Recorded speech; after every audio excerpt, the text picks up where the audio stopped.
అందరికీ నమస్కారం. నా పేరు doctor Dilip Nandamuri, physician, Yashoda hospitals, hitech city. ఇవాళ మనం రెగ్యులర్‌గా చూసే పేషెంట్‌లో వచ్చే ఇబ్బందుల గురించి మాట్లాడుకుంటుంటే, చాలామంది పేషెంట్స్ మా క్లినిక్‌కి, హాస్పిటల్‌కి కాళ్ళు తిమ్మిర్లు, మంటలు అని వస్తారు.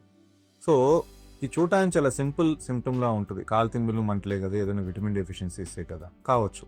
విటమిన్ డెఫిషియన్సీ డెఫినెట్‌లీ అవ్వచ్చు. కాకపోతే ఈ చిన్న సింప్టము పెద్ద డిసీజ్‌కి కూడా ఒక ఇంపార్టెంట్ సైన్. అంటే ఇంపార్టెంట్‌గా ఇలాగే మొదలయ్యే ప్రాబ్లం కూడా కావచ్చు. ఫర్ ఎగ్జాంపుల్, తిమ్మిర్లు, మంటలు కాళ్ళకు వచ్చినప్పుడు ఫస్ట్ మనం జనరల్‌గా ఎవాల్యుయేట్ చేసేది ఏంటంటే, రక్తం సరిగ్గా ఉందా, హిమోగ్లోబిన్ సరిగ్గా ఉందా, అంటే అనీమియాలో కూడా ఉండే అవకాశాలు ఉంటాయి. అలాగే విటమిన్ బి12 డెఫిషియన్సీ, దీనివల్ల కూడా మనకి తిమ్మిర్లు, మంటలు వచ్చే అవకాశాలు ఉంటాయి. ఫోలిక్ యాసిడ్, విటమిన్ డి, ఇవన్నీ కారణాలు సింపుల్ కారణాలు. అంటే వైటమిన్ డెఫిషియన్సీ, న్యూట్రిషన్ డెఫిషియన్సీ వల్ల వచ్చే ఇబ్బందులు. దీన్ని మనం ముందుకెళ్తే గంభీరమైన కారణాలు కనుక చూస్తే, ఈ తిమ్మిర్లు, మంటలు న్యూరోపతి అంటాం మెడికల్ లాంగ్వేజ్లో. న్యూరోపతి కారణాలు ఏంటి? వైటమిన్ డెఫిషియన్సీస్, రెండోది రెగ్యులర్గా చూసేది మనం డయాబెటీస్.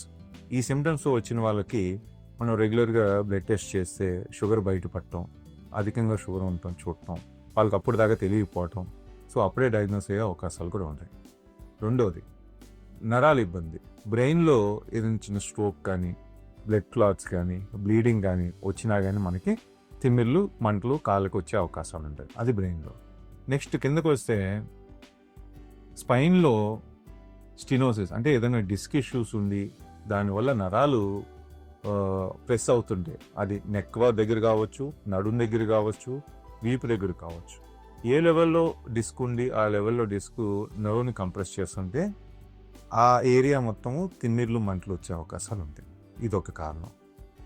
ఇంకొకటి కారణం chronic disease like kidney function, kidney failure ఉన్న వాళ్ళకి, క్రానిక్ కిడ్నీ డిసీజ్ ఉన్న వాళ్ళకి, డయాలిసిస్ ఉన్న వాళ్ళకి కూడా ఈ మెటబాలిక్ ఇష్యూస్ వల్ల యూరియా, క్రియేటిన్ పెరగటం వల్ల కూడా మనకి తిమ్మిర్లు, మంటలు వచ్చే అవకాశాలు ఉంటాయి. సో ఇప్పుడు అర్థం చేసుకోవాల్సింది ఏంటంటే, తిమ్మిర్లు, మంటలు అందరూ పర్లేదులే, విటమిన్ డెఫిషియన్సీ ఉంటాయి, మల్టీవిటమిన్ వేసుకుంటే తగ్గిపోతాయి అనుకుంటాం. తప్పు.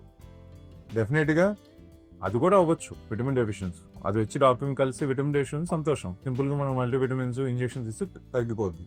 కాకపోతే ఆ సిమ్టము ఒక వేరే వ్యాధికి మొదలైందనుకోండి, మొదగా తెలిసిందనుకోండి, అది మనం అర్లీగా తెలుసుకుంటే షుగర్ని కానీ, నరాల ఇబ్బంది కానీ, బ్రెయిన్ స్ట్రోక్ కానీ, డిస్క్ ప్రాబ్లమ్స్ కానీ, కిడ్నీ డిజీజ్ కానీ, మనం తగిన మోతాదులో దాన్ని కంట్రోల్ చేసుకుంటూ ఈ సిమ్టమ్స్ని కూడా మనము తగ్గించుకునే అవకాశాలు ఉంటాయి. సో ఎవరైనా కానీ హ్యూమన్ బీయింగ్లో ఏ సిమ్టమ్ని నెగ్లెక్ట్ చేయకండి. అది చిన్నదా పెద్దదా అనేది కాదు. చాలా చిన్న సిమ్టమ్ కూడా పెద్ద రోగానికి ఇండికేషన్గా రావచ్చు.